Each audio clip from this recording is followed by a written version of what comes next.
solving death and aging first, and thus unlocking the opportunity to understand more about reality and see all the amazing things we're going to develop and discover. If you want to understand the plausibility of extending lifespans and health spans in peak health, then you want to be on the cutting edge and up to date. But nobody will pay attention if they think something is already a solved problem. I've spoken with probably thousands of people about this topic, and I would say that you are the only person who has had this kind of perspective.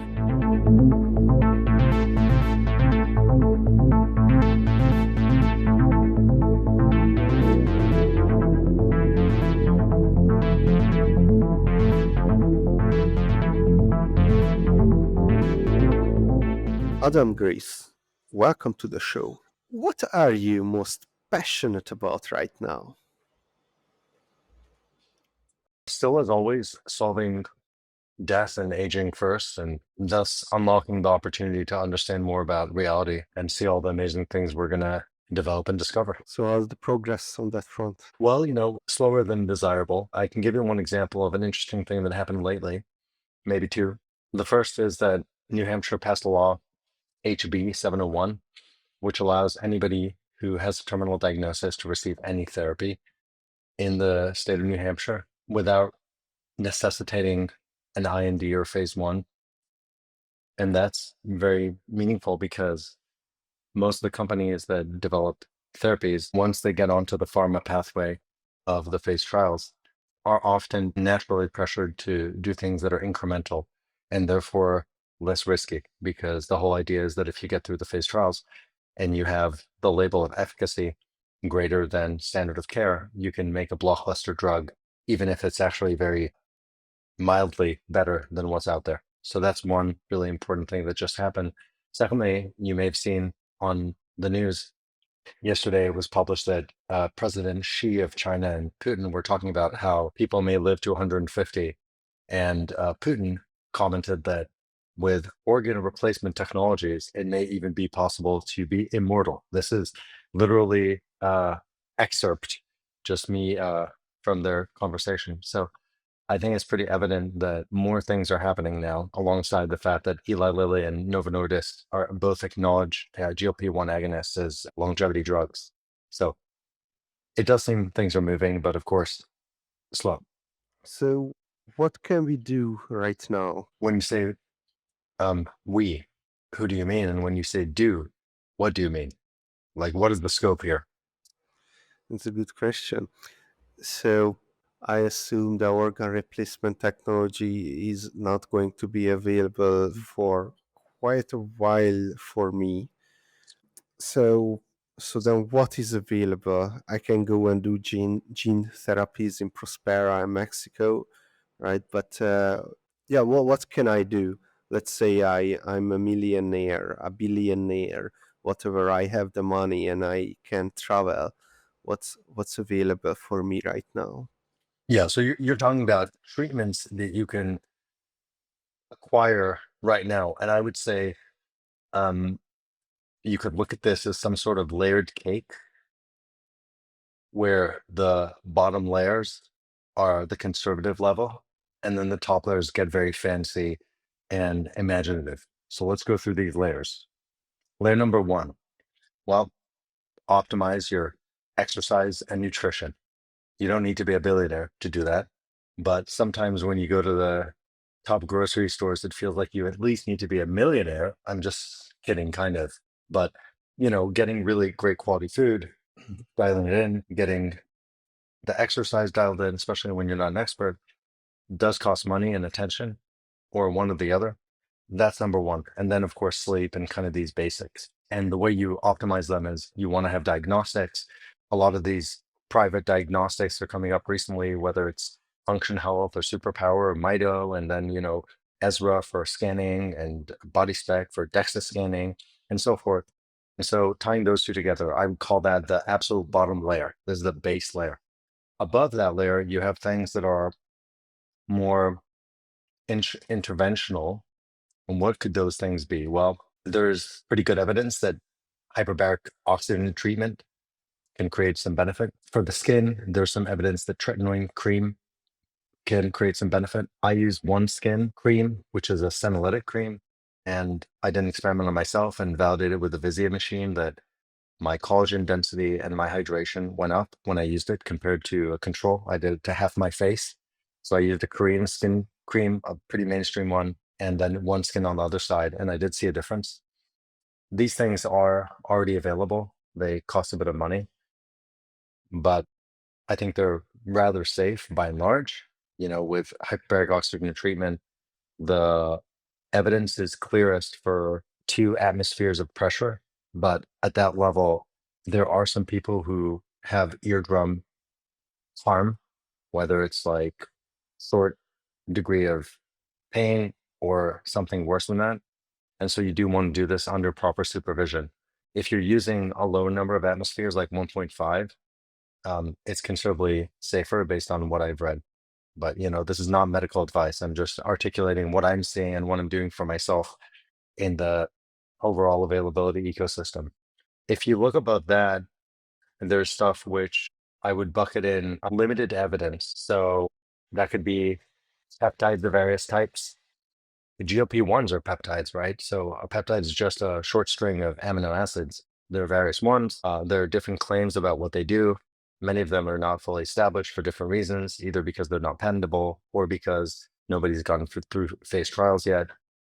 There are stem cell therapies of various types. There are exosomes, which are the secretions of cells.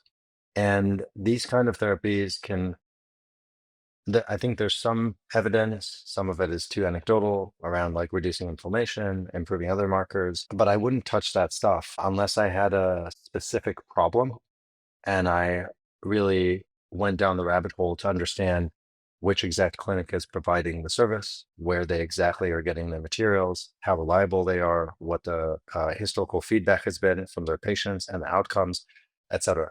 And that unfortunately is really quite hard to do. Some of these clinics operate in a gray zone. Some of them operate offshore where regulations may be, let's say, more flexible, but perhaps less protective of customers. And so that's, I would say, the next layer. Then a layer after that, you could start using your imagination. So you could cryopreserve your bone marrow today, and you could cryopreserve enough for a bone marrow transplant one day in the future. So let's imagine you did actually do that 20 years ago when you were, say, 40, and now you're 60. Would it be conceivable for you to try to do a bone marrow transplant on yourself with your young bone marrow? I mean, I think that's very interesting. And if I felt I was suffering the results of aging, maybe the appropriate ages are not 40 and 60. Maybe they're more like 50 and 75, right? Where when you're 75, you're already on this downward trend. And so it's worth taking a bigger risk, right? These are, of course, your own cells. It's an autologous amount of tissue that was cryopreserved, but we don't really fully understand what would happen in that case. So I know people who have cryopreserved their bone marrow and are considering this kind of stuff. There are also services which will take your cells and create exosomes from your own cells. So they might do epigenetic reprogramming to your cells. Like there's a company called iPiece that does that. Then they culture those rejuvenated cells, and then they collect the exosome, the secretions of their cells, these cells that are, of course, your DNA, and then they put that in a kind of cosmetic. This is already available in Japan, and it's going to be available in the US soon.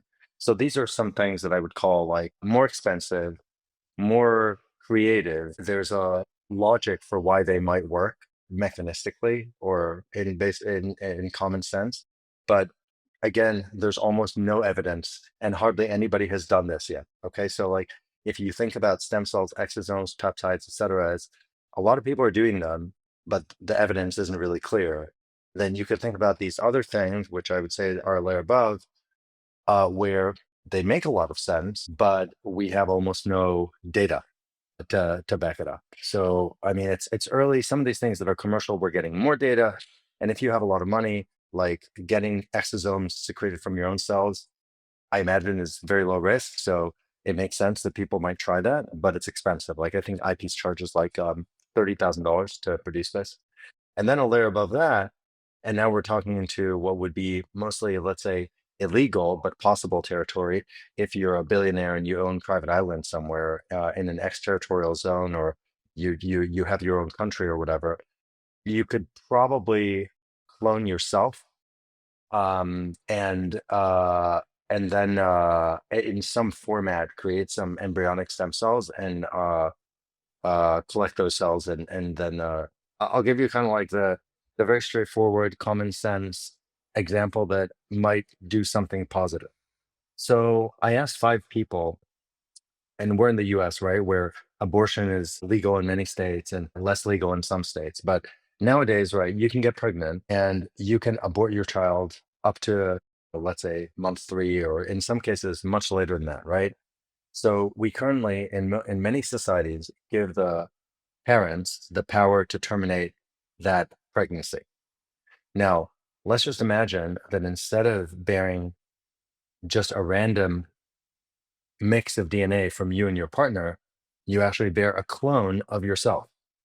And then you abort the clone, just like you could abort any baby. This is perfectly legal. It's not legal to clone in many places. But let's imagine you had a clone and you had somebody willing to carry them. You could abort the clone and you could take the cells. Now, here's what's funny. I asked 5 people, 3 of whom were women, whether they would do it, if they could get 10 years of rejuvenation from their own cells, if they collected them. And I was shocked to discover that 4 out of 5 said they would do it, 2 of whom are women. I mean, it's hard to say, what will happen, but these things are either already possible or very close to possible. And some of them are simply limited by people's weird factor resistance or ethical concerns or legal concerns, et cetera, which are all valid concerns. But when you ask me, like, what is biologically possible from the range of what you can do right now, like in a kind of mainstream way, to what could somebody who is the multi-billionaire dictator of a small country could do, those are probably the options. Yeah, yeah. It's the forced organ harvesting is much worse than any of these things that you mentioned. Anyhow, why do you even know about these things? Well, if you want to understand the plausibility of extending lifespans and health spans in peak health, then you want to be on the cutting edge and up to date. That's it. How do you keep yourself up to date? I just read online. I follow a bunch of accounts on Twitter. You can check on my Twitter and see who I follow. It's just x.com/Adam Gries, ADAMGRIES. So that's one important source of information, Twitter or X. Then another is conferences. We hold conferences as Vitalism Foundation, and I attend conferences, speak at conferences occasionally. So then I meet key people. And over time, in the last 2 to 3 years, I've simply out of curiosity reached out to researchers and founders doing what I thought was interesting work, discussed it with them, went down rabbit holes, read papers on PubMed and elsewhere, sometimes made some angel investments, sometimes advised. And so through doing these things, you establish a network of people where information flows around, right? Whether it's in WhatsApp groups or Telegram groups or these conferences or people reaching out directly. And that's how I hear about things. All right. So you also mentioned you have your own conference, or may I say, pop-up city. Talk about that a little bit. So we've hosted 4 or 5 conferences in the past 2 years. The reason to host a conference in the first place is to accelerate towards our mission by bringing people together, either establishing new initiatives, getting key actions to happen, whether it's investments or donations as a result of workshops or collaborative thinking. And the conferences that we did started with Longevity State Convention, which happened in Rhode Island, October 23, where we were just kind of defining what is vitalism, very small, 38 people. Then afterwards, we did a conference in Spain in May or June of 24. That was about 100 people, all about how do we create longevity states? How do we operate at the state level? Then we did a conference in July 24 in Tokyo Longevity Summit, about 200 people, 250. And that was consolidating a lot of the latest innovations in science and commercializable stuff.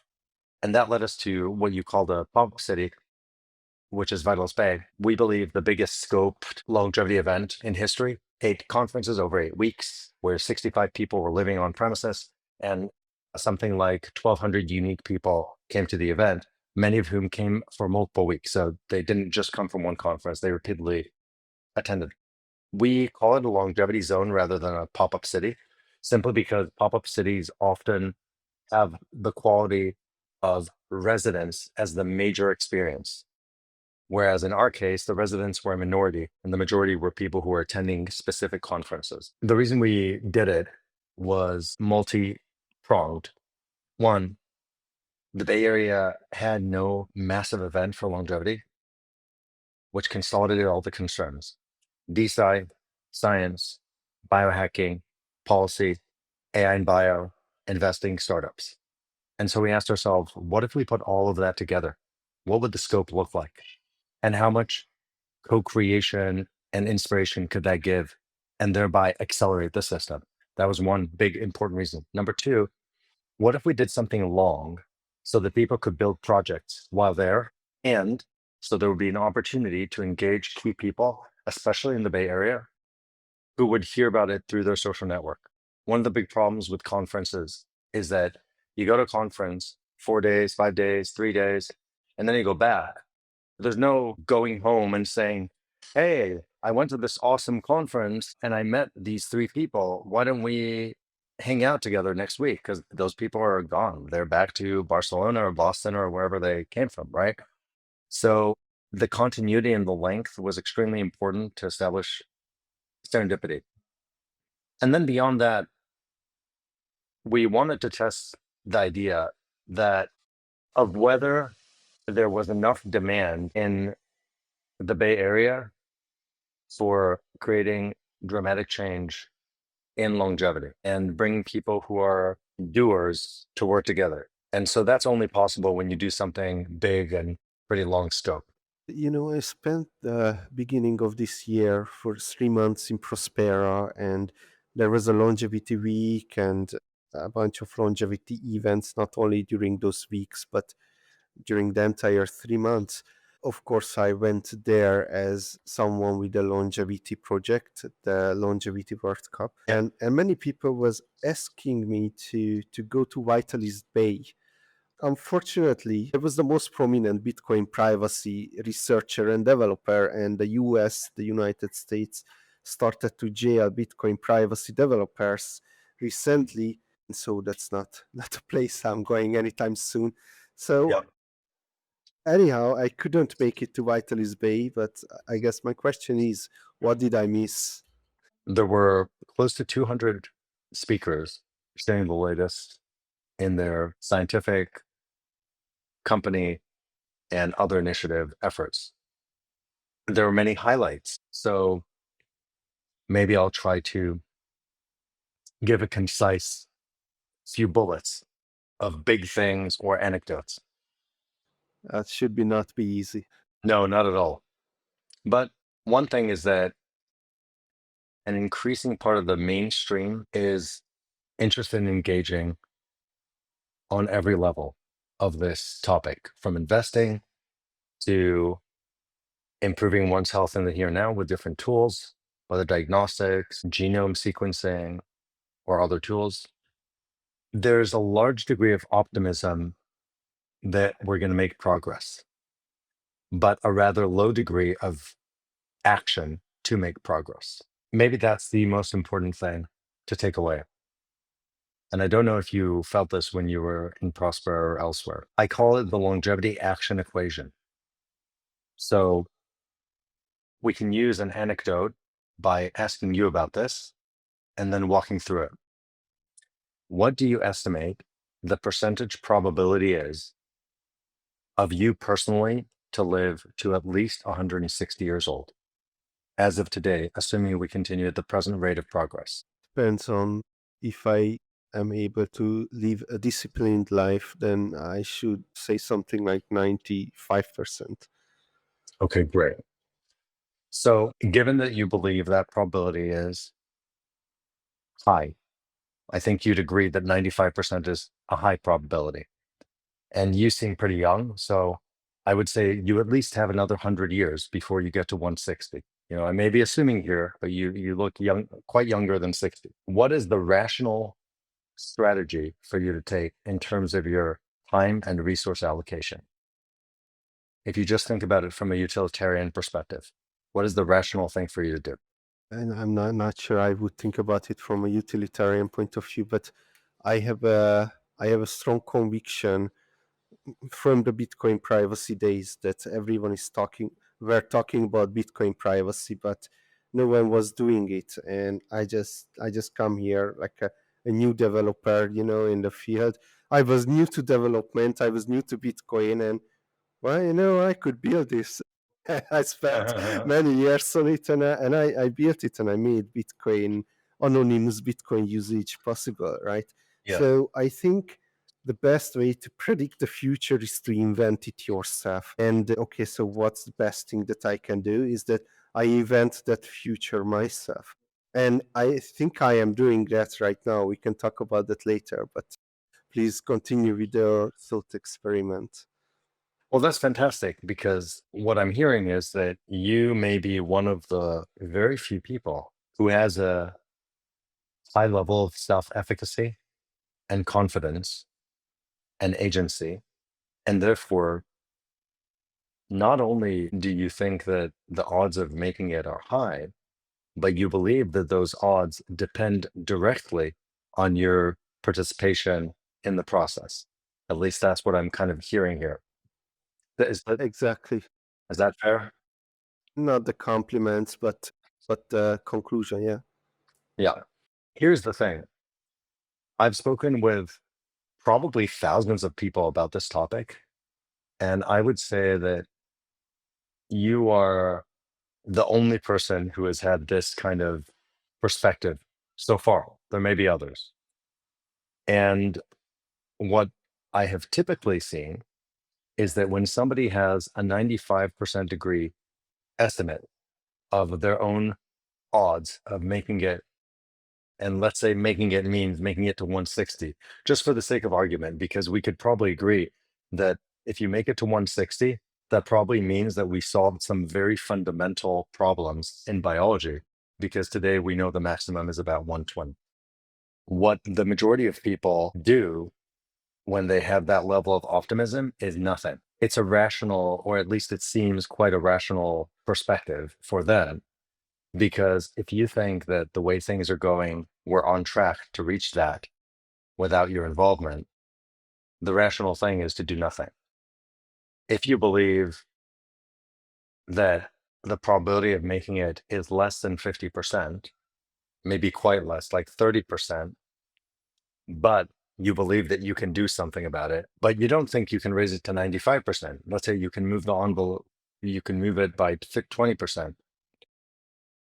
You might start a company or you might start a fund. And if you believe that the chances are even lower, or by the way, you might start working in a lab or you might start a lab. If you think the chances are a lot lower, you'd be more motivated to do things that are systemic because if you unless you have very very high self-confidence around the science, you might not assume that you will be the one to actually solve the scientific problem. So you might say, well, we need something systemic so more people take more shots on goal. That's why typically people who are a little more pessimistic might start a fund, and people who are a little more optimistic might start a company, and a little more optimistic might start a lab or work on the science themselves because of these kind of escalating odds. If you are very pessimistic, you might try, like me, to start a revolution to reallocate resources. Because in a way, you have to believe that the odds are quite low of success to pursue something else, which is also quite low to succeed, right? Like it's just like simple math. If you think that like the starting a company is, let's say, a 1 in 10 chance, but you think that our chances of making it are 70%, why would you start a company? It doesn't really make that much sense. I mean, it could for some people if you have very high agency and so forth, but in many cases, it doesn't make sense. And that's why what you see is that most people actually don't do very much. And they have a very high belief that they're going to make it. That's really deep. But can you tell me, you just threw this in that what you're doing is that you start a revolution to reallocate resources. Tell me more about that. So actually, if you don't mind, I'll just modify that a tiny bit. The revolution is to reallocate attention, not resources. To borrow from the seminal paper, attention is all you need. That's really the key issue here. To make progress in science, it's not enough to have resources. It's also important to have structures that enable you to work efficiently and effectively. Specifically, that means policies, regulations, and also you could even say a cultural environment which encourages the work that you think is important. So, if, for example, we had a society like we do today, where there's money for eugenics and the policies don't really regulate eugenics, there may be some people who could work on it. In other words, they have the skills. It would still be frowned upon because culturally, most people, when they think about eugenics, they think this is a bad thing. My point is that whenever you want to move anything forward, you have the human capital, you have the financial capital or other capital stock, and you have what I would call the environment. And the environment is a combination of the culture and the policies and regulations. Often the policies and the regulations are a result of the culture, right? Because the politicians and other decision makers end up defining things according to mostly what is tolerable or desirable by the community. And so it's about attention. If you just have resources, this is like something that I think many people are confused about. They think if we just had $1 billion, we would just solve the problem. Unfortunately, it doesn't work like that. Okay, now you have $1 billion, but guess what? Pharma spends on average $1 billion to release one very incremental therapeutic. So the numbers are always contextual to the strategy. And if the strategy is not good or not sufficient, it doesn't matter how much money you put into it. So attention. And then the question is, how do you get a revolution in attention? And the way we think about that is in the context of what I would call strategic networks. So a strategic network is a group of people and organizations who coordinate to create a major change in the world. You can probably think of some: the Koch brothers network, George Soros and the Open Society Network, and the Mont Pelerin Society, and others. And now, in some way, you could say the tech libertarians, who now have a lot of influence in Washington, D.C.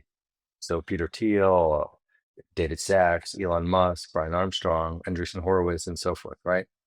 What are these strategic networks and what do they do? Typically, they have an ideology. So the ideology may be free markets or social democracy and liberalism, some ideology that they agree on. In the case of the tech libertarians, and I'm sure you'll resonate with this as somebody in the crypto space, they have some ideas about freedom of money and freedom of ownership. And, one may agree or disagree, but these are ideas that have become relatively common among certain parts of the population. And then the question is, well, if you want to see that reality manifest, remember, you need policies and regulations. You need a culture that supports the thing that you want to do. You need capital and you need people. So, how do you create a system to move those things? The strategic network is made up of four nodes: the leadership and the supporters. So, leadership is key people who either have capital or other leverage who really push for the thing to happen. So, because you have very high agency, you could be a key leader, for example, in something potentially, or you might be a key supporter. Typically, those groups are very small: 10 to 20 people of the key leaders, and maybe a couple of hundred supporters, big donors, and so forth. Then you have your for-profits. For-profits are companies that are aligned, that are led by aligned members. Sometimes those members are key supporters or key leaders. And those companies would benefit if certain policies were enacted. So who benefits from Donald Trump winning the election and crypto getting a more welcoming reception in the US government. Who benefits from that? Well, Coinbase does, right? So it is utilitarian for Brian Armstrong to be part of this group. Even let's say, if I believe Brian Armstrong truly believes in the merits of Bitcoin and free money and so forth, but let's even imagine a kind of nefarious scenario where all Brian cares about is making more money for Coinbase and the shareholders. It would still make sense to support these changes and regulations because it would benefit the company, right? So you have these different for-profits that align with this agenda.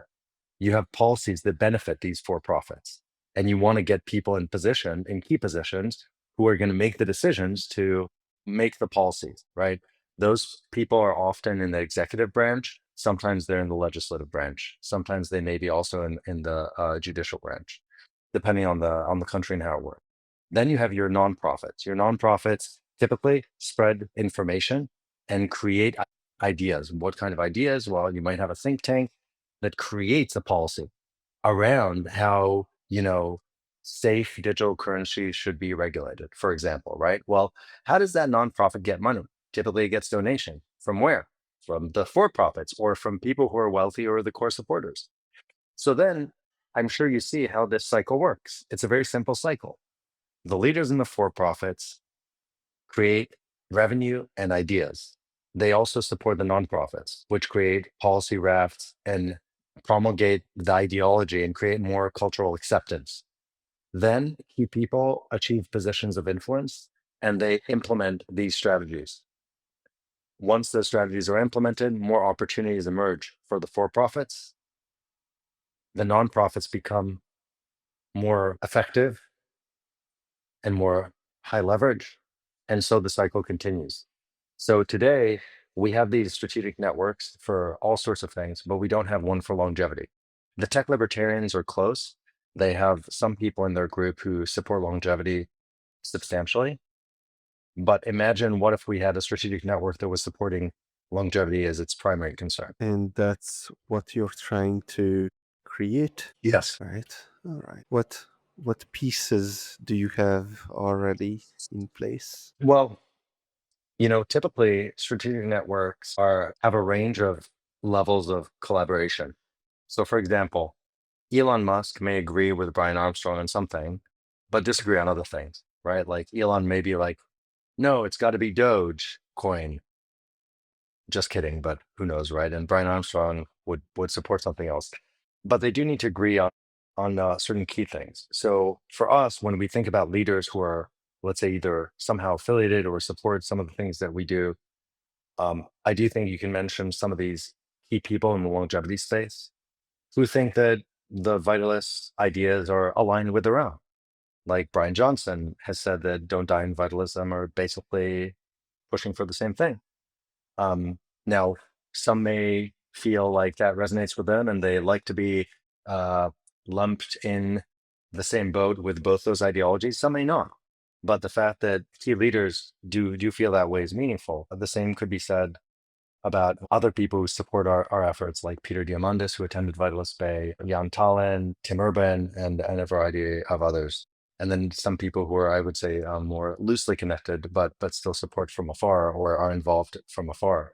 Then you have different types of companies. Now, these companies, again, not all these companies are explicitly saying, hey, we're a Vitalist company or this is our agenda.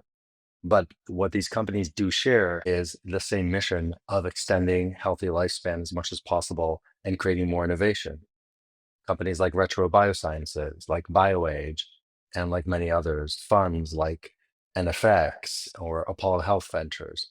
So you can think about these different pieces of the puzzle as nodes that are building up these different components, the for-profits, key leaders who think positively about the common mission. And then you can think about organizations like A4LI, which is a nonprofit. It's called the Alliance for Longevity Initiatives. That's what it stands for, which is a lobbying group. It's the first 501c4 that lobbies in the US, and they develop a variety of policy proposals. So you can see that because longevity is still relatively early on, I would call it a proto strategic network, but it is starting to get more of the flesh and bone that can allow much more impact All right. All right. Well, more power to you. to us, hopefully. Yeah, yeah. Look, I guess it would be a good time to mention how I reached out to you the very first time, because I heard some chatter that you guys are talking about launching a longevity competition, and at that time I was gonna launch a Mm. longevity competition. But let me try to tie back to your previous monologue this entire topic, because I think this might be on to something big that's completely overlooked. I hope I can convince you about that. At least reallocating resources, right? A revolution to reallocate resources, but not really resources. What we need, well, you said attention, and I guess I can work with that. I usually say motivation, but attention, yeah, kind of the same thing in a different framework. Let me start with this. I punch you in the face. Completely unethical and illegal. It's not a nice thing, right? But what if I do it in a frames of a competition, in a boxing match, right? Then it's not only becomes legal and ethical, but also imperative, because other people are going to cheer for us to punch each other in the face. What kind of madness is that? And that madness is called the power of games. Mm. Now notice how games transcend the laws of ethics and the laws of governments. Bodybuilders are taking all kinds of illegal things, and everyone knows that, right? That's why we have the monster era of bodybuilding right now, because they are Mhm. taking all kinds of illegal things. Mhm. Bodybuilders figured out how to get big muscles before science really have figured out how to do bodybuilding, right? Science came in later on. They have self-experimented. That was science as well, bro science, but they figured it out. They self-experimented on themselves. And you see, it is ethical and legal to experiment on yourself, because we all agree on unconditional. I agree on your unconditional right to your own body, and you agree to mine. Of course, there are nuances that governments don't want you to do some stuff, but in general, as a principle, you are much more okay for other people to experiment on themselves. Now, let's get back to games. Games are a collection of goals and rules, means how you achieve those in the frame of a game. The definition here is a game is a voluntary attempt to overcome unnecessary obstacles. But okay, well, what I'm trying to say that when you play a game, you become a different person, you take on a different agency, and you want to achieve the goal with the means of the game. And if we set the goal to reverse your biological age with these imperfect metrics, of course, these biological age metrics are imperfect, Mhm. but we can assume that in the future they're going to get better and better. We set that as the goal of a game, then people's motivation who otherwise wouldn't optimize for this, now they spend their resources and their attention on trying to reverse their own biological aging clocks with human experimentation, where the humans are self experimenting.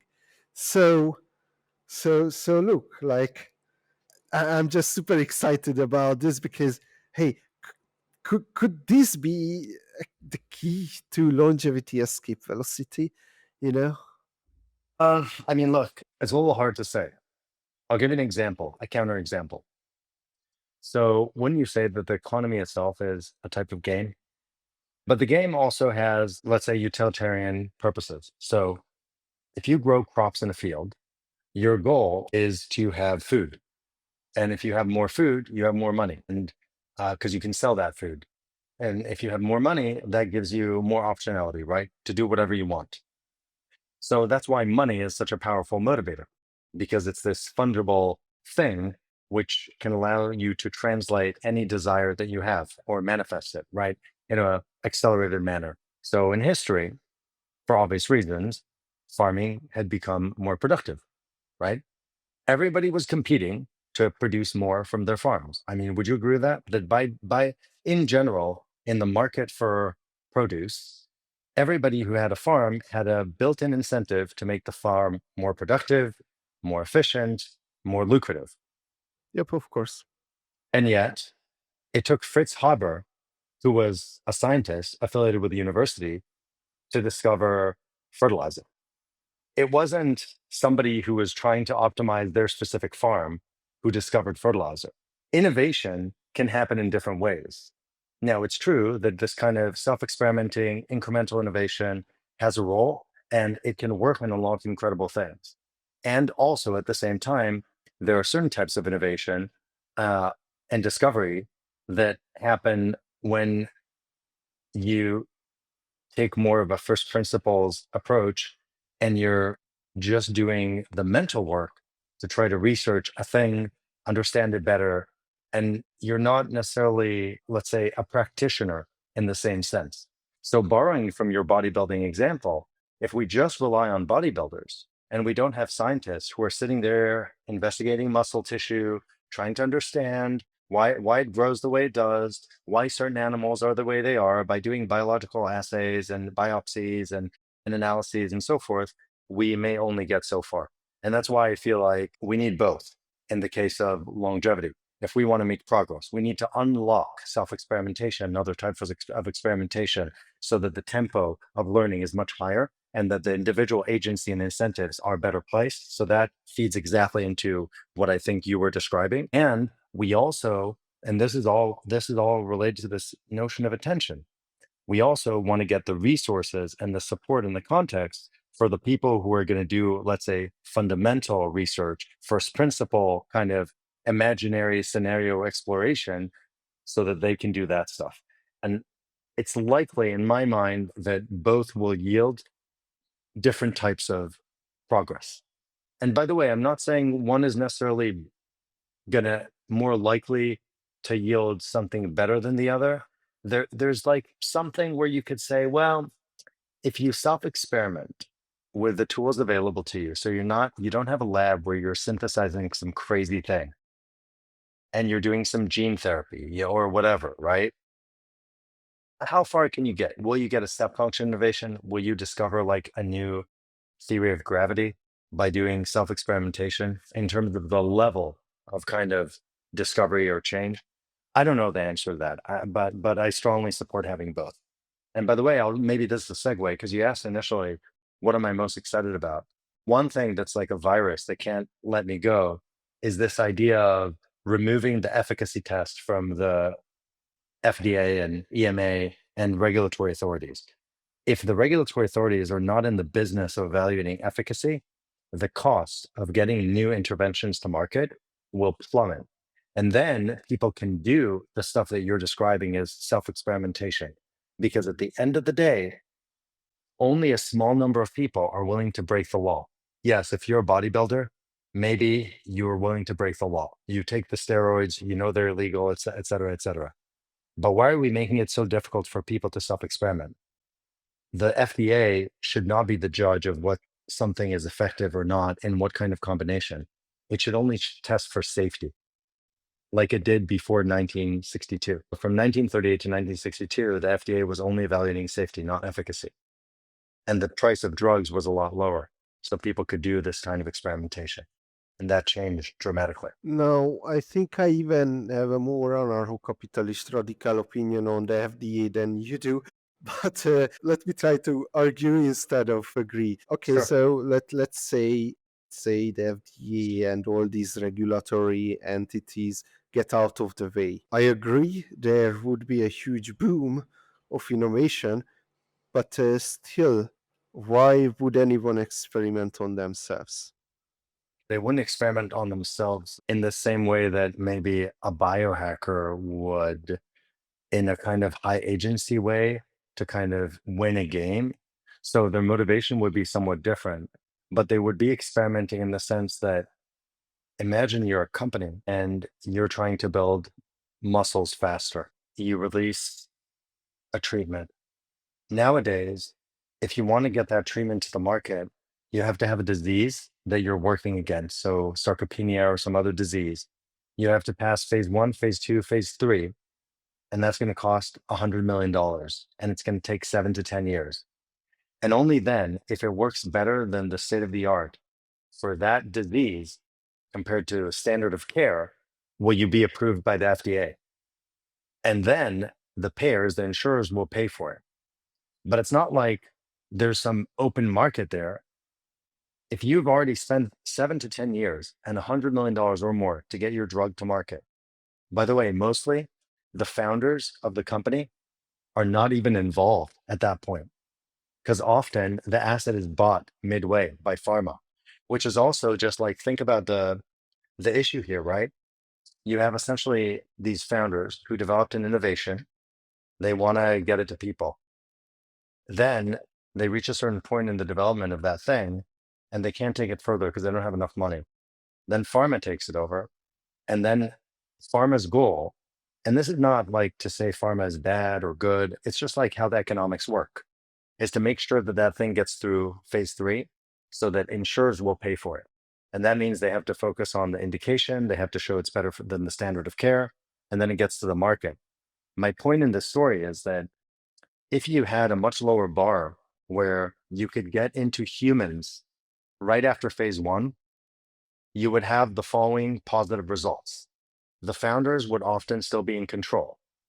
They would be able to sell the drug or therapy to humans, and they would be promoting what they believe are the merits of the drug.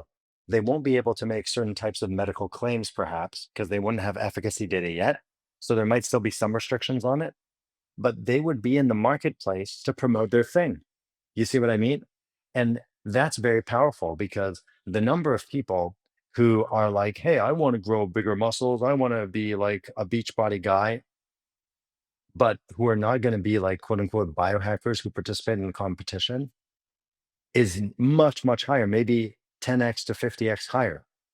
And those people will hear about more therapies, and therefore they will try more therapies. And as a result of that, we'll get more experimental data. So it's kind of like let a thousand flowers bloom of different companies trying to serve something that people want, and then collect data about it. And the ones that succeed, look, the way I would put it, just to close that point, is that every drug that was approved by the FDA used to be a drug that was an experimental idea that nobody knew if it would work. So by definition, there's 10% of stuff today that actually works. And we're going to have to wait 10 years until we put it in humans in any meaningful scope. This is just pretty crazy, because it means that we're really slowing the innovation machine. And also, because it costs so much money, far fewer people are even interested in trying. Because if you're a very high agency person, you ask yourself, do I want to start going on this FDA quest for 10 years to maybe get my thing approved? Jesus Christ. May as well just drop it and get into Bitcoin instead. Yeah, 100% with you on that. Let me try to evolve that thinking a little bit, because you have an endpoint, you have endpoints, specific endpoints. Let's say you mentioned muscle size, right? People want bigger muscle size. There is this concept in the philosophy of games called value capture, and the idea is that the goal of the game captures the motivation of the person, and and the person forgets why he was even playing that game, but optimizes everything for the goal. And that is exactly why we have the monster era of bodybuilding, because people wanted to sculpt a great body originally, right? Like nice more muscle, less body fat. All right, so let's have even more muscle, let's have even less body fat, more muscle, less. But you get the point. Value capture. But what's the value capture if the goal is the biological age? You become a baby. I don't know. You Oh, become a baby. Like that's the value capture here. That's the it, worst it, that can happen. is that true though? I mean, you want to, I mean, yeah, when you look at biological age as the single variable to optimize, that's true. But what you're really looking at is a combination of variables which together give you a composite for fitness. And I mean fitness, of course, not an athletic fitness, but rather your ability to withstand different types of challenges, whether it's a pathogen or a physical kind of need that you have to move for. And so, yeah, I agree with you. And that's a problem, right? If you optimize for a single variable, that variable could just undermine your entire strategy. Now, the interesting thing here, and Matt Kaberlein talks about this a bit, that these biological aging clocks aren't even measuring biological aging clocks. They kind of like an aggregator of general health, right? Yes. Yes. So if we are practical, you're not going to become a baby if you're playing the sport of longevity here. But what's the interesting thing here? The interesting thing here is that, look, like, could this be the only game in the entire world where the goal, the value capture, is not a threat, you know? Because Okay. if you're a runner, you're talking to doctors and you're telling the doctor that, well, after 5 hours of running, my shin starts to hurt, and how can I avoid that? And the doctor is giving you some patch, but best would be if you wouldn't run 5 hours. Like, that's not healthy in the first place. Okay, let me come back. Here is a thought. Science and sport and longevity as a sport are not exclusionary. In fact, science can serve the sport. Sure. The Okay. I mean, by the way, this is very typical, right? So you might have a lab that works directly with athletes and then creates unique concoctions that the athletes consume and then provide data back to the lab, right? It could be also the case where an athlete has insights and then they fund a specific set of experiments based on their learnings or specific data that they've collected. So I don't know if that's the kind of overlap that you're imagining, but there certainly is a connection there. And that's like, you can think about it in physical sports, but it's a general connection between specific kind of, let's say, games that are made in their own ecosystem and ways to improve your performance at those games, which could seem orthogonal. Okay, and on the other side, I'm not, well, sell me on the idea that you can have science for science's sake. I guess Okay. that's what you were trying to imply. But if I'm misrepresenting you, then please tell me.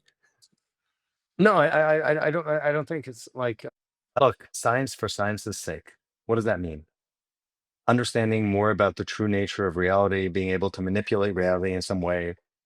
It's what a lot of people who consider themselves scientists are doing.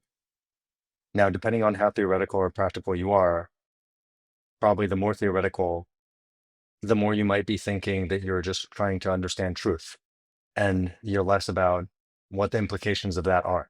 You're just trying to understand the What fundamentals. is truth? Well, That's I the mean, age-old question of the philosophers. I mean, in our case, I think truth can be very simply defined. It's whatever helps you more predictably impact your environment. I mean, humans in general are just trying to predictably impact their environment. That's pretty much everything we do, right? And it's directly a result of our biological imperative to survive, right? Like ultimately, why does like science or some culture work compared to another one? Well, either because it is more aggressive, it has some survival advantage like that. But to a large degree, since the Renaissance, it's really about science, meaning whoever can more predictably impact their environment in ways that are more effective is going to win at the game of world power, culture, influence, etc. So in that sense, truth is very clearly defined in those parameters. Are we able to more effectively modify and more predictably modify our environment and circumstances? And then, of course, the value vector that we're trying to move on could be different for different people. But by and large, yes, if we are healthier for longer and feel great, general or have more, let's say, energy, strength, etc., those are pretty common vectors, right? One vector where, for example, we could trip ourselves up is if we just focus on feel great and we just use our science and our ability to predictably modify our environment to serve that, we might be in a situation where all we develop is like turbo opium that everybody's on or turbo fentanyl. And that's kind of how we optimize whatever it is. So, or like, some sort of fast food, which is highly addictive and makes you feel good in the short run. But where were you going with it when you think about what the kind of progress or vectors of change should be? Progress or vectors of change? Yeah.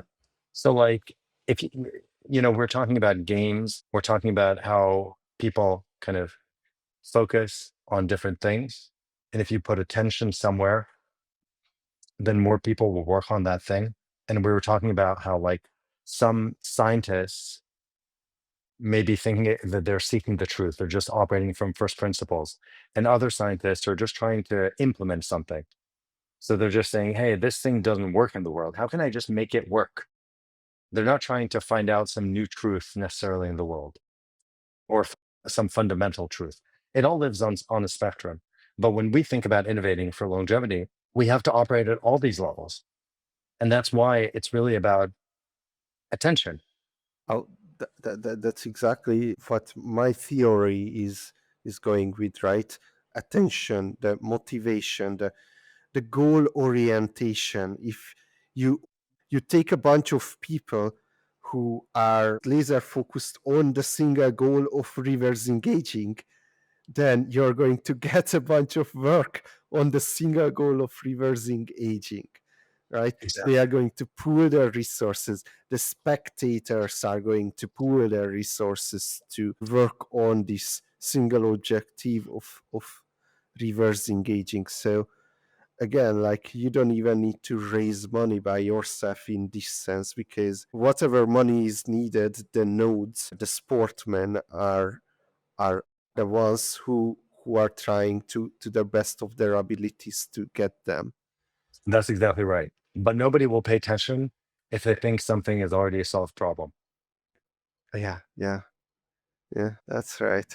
That's right. When people start to pay attention is when someone shows a proof of concept. Like imagine we would be able to double a mouse's lifespan. That would be an inflection point where the proof of concept happened that shit, we can do it with like real animals, not only fake animals like small amoebas or whatnot. But yeah, we kind of need some kind of inflection point like that. I mean, Someone mentioned go ahead. genome sequencing. When we sequence the human genome, was that point. I want to ask you about that, but I know you have some thoughts on previous topics, so give it to me. The question of plausibility is pretty fundamental. And in the context of longevity, it just suffers from a deep discount. I want to give you some examples of what I mean. Let's imagine you're Marcus Aurelius in the Roman Empire, and you don't want to age and die, and you're willing to put all of Rome's GDP to solve this problem. Do you have a chance to succeed? It's hard to say, but we would say today the odds are very low because you're too low down the tech tree. You're missing so many constituent technologies and innovation. So If you were in Marcus Aurelius's shoes and you thought, should I focus all of Rome's GDP on trying to solve aging and death with some sort of science, whatever the best science was at the time, which was quite limited? Or should I spend all the time, maybe conditioning my brain to be okay with aging and death because I'll have a great time that way? It seems like a quite a rational choice to do the latter rather than try to fight aging and death with science and technology. So you got to ask yourself, okay, when does this change and for whom? Brian Johnson, when he was at Vitalist Bay, was in a fireside with me, and I asked him, if there were no AI, would you do everything you could not to die? And he almost immediately said no. So for Brian, the plausibility of making progress only became relevant when AI entered the picture. And his willingness to take action was essentially bimodal, or sorry, rather binary. Before AI, very low, maybe zero. After AI, dramatic, changed his whole life, going all in after Don't Die. And the reason I give this example, these two examples, is that everybody lives on some sort of spectrum. And when you say double a mouse lifespan, I could point you to 10 different other examples of unbelievable discovery that have not moved the needle in terms of our attention towards longevity. I'll just use a few as an example. Before Crick and Watson, we had heredity in humans, but we didn't know where it comes from. We didn't know how heredity works at all. Basically, we had these cells, and this is as late as 1950, okay? And we had this stuff, let's call it this goop inside cells. And somehow, when two adults have sex and have a baby, that goop somehow takes some of the traits from the mom and the dad, and then you have a new animal. Think how crazy that is. That we didn't know that DNA is the core carrying function and component of your identity. That's nuts. Then later, we didn't think that it was possible to extend lifespan of any organism. There was no evidence of that at all until Cynthia Kenyon extended a worm lifespan. So let's imagine we're like in 1940, and you say, hey, there's this thing in every cell in your body, which is the template of who you are. And I can take literally one cell from your body and I can recreate you, the entire you. I can clone you from that one cell. That was unthinkable in 1940 and was obvious by 1970. 1970, if you asked, can we extend the lifespan of any animal?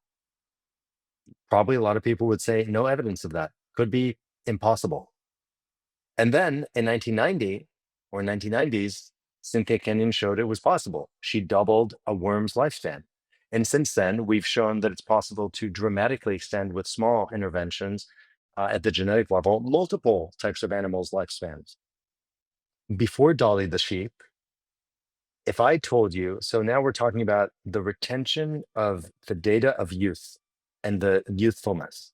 If I told you, hey, I'm going to take your elderly cell, which is 40 years old, and I'm going to take out the DNA, and I'm going to shove that DNA into an empty egg, and then I'm going to shove that into some other animal that's going to bear that baby to term.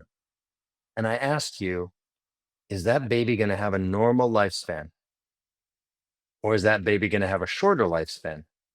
Many people would have said the baby will have a shorter lifespan because you took it from an aged cell. But what is the reality? The baby has a normal lifespan.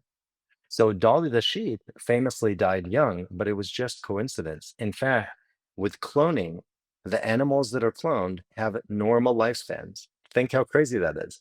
So that literally means that you can take an elderly cell, not a sperm cell or an egg cell, just some random elderly cell in your body, and you can take the DNA out and produce, because one of the comments, and this is like the damage repair hypothesis, could say, oh well, but that whole elderly cell is damaged. It has mutations and all sorts of damage, etc. But guess what? Apparently, that's not a problem because we're producing normal lifespan animals from that cell, which is literally your complete DNA. That's crazy. Then we discovered that If you take a heart from a donor, this is some work that was just talked about by Vadim Gladyshev and was analyzed, and you put that elderly heart in a youthful person, the heart rejuvenates. So, so in other words, you have cells, let's say those cells look like 70-year-old cells. You take them out and you put them in a 40-year-old body, and lo and behold, the cells start behaving and looking like, you know, 50-year-old cells, not 70-year-old cells. And get this, in organ plant transplant data, we have evidence of organs that survive well over 100 years, maybe even well over the total limit of human maximum lifespan. So in other words, what we know today that we didn't know at all 70 years ago, we know what defines our the kind of base code of all of our cells, DNA. We know that we can modify lifespan dramatically. We know that lifespan and the information of youth is preserved in cells. This is true in epigenetic reprogramming, and it's also true in cloning. We know that when an older cell set of tissue goes into a younger body, it rejuvenates and it can live much longer than a normal organism. So, in other words, the cells themselves can be rejuvenated. We just need to somehow change their environment and they rejuvenate. Now, you could take a step back and you could say, Adam, yeah, but that's not like doubling the mouse lifespan. That would show them. But I got to tell you, I mean, when I look at it, I'm like, I don't know, man. I mean, the stuff I just described is pretty freaking crazy compared to like the assumptions that were there before.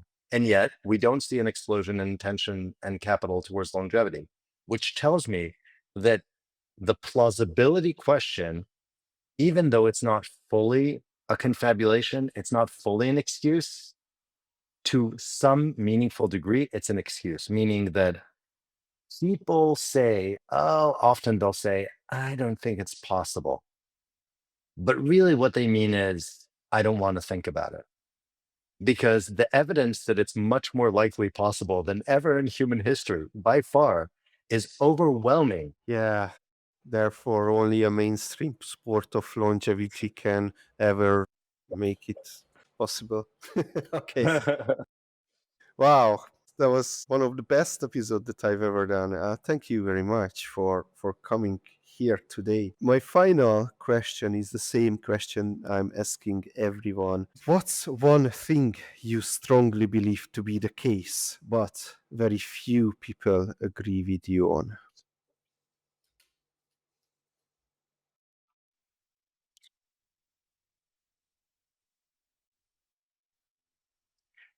Each individual should make maximum effort to understand and progress the understanding of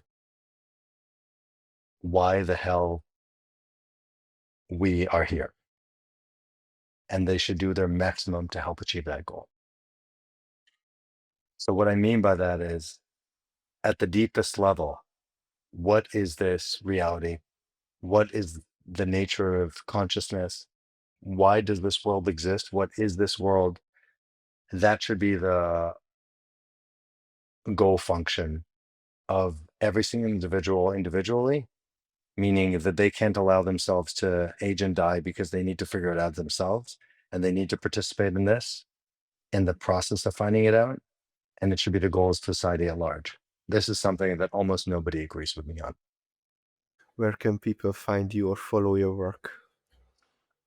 You can find me on X, just my full name, ADAMGRIES. You're welcome to check out vitalistbay.com, which is the website where you can learn more about our headline conference, which is going to be held next year in Berkeley, California, soon to be announced with full dates and other details. And of course, I welcome you to check out vitalism.io, which is the website that describes the movement and the philosophy, and where you can also sign up and participate in our online community and help move things forward. Adam, thank you very much for coming. It's my pleasure.